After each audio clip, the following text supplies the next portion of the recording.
The data table provides the results of several what-if analyses, but the results are often clear if you include a CVP chart along with the table. The chart gives a better picture of the relationship between sales volume, revenue and expenses.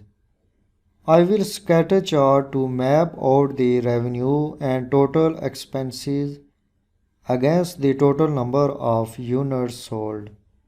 First, select the cell references range. Click Insert tab.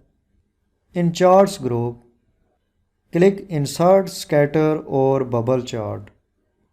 Then select the chart Scatter with straight lines. Adjust the position of chart. Press mouse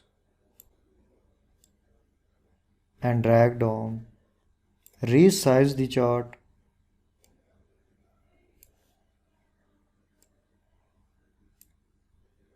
Each point in the data table is plotted on the chart and connected with a line. The break-even point occurs where the two lines crosses. Click Chart Elements button. Uncheck Chart Title. Double-click on chart area. Select this line. Change the color and width of this line. First change the width of this line. Then change the color of this line. I select green color. Then select this line.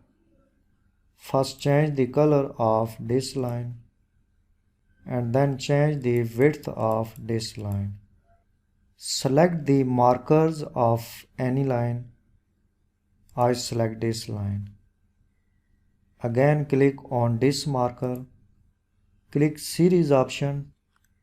Scroll up. Click Marker option. Then click Marker options. Check Built-in box. Select Type arrow button. I select this type. Increase the size of type up to 10. Then change the color of this marker. Click Fill button. Click Color arrow button. I select black color. So this point is called break-even point where the net income is $0.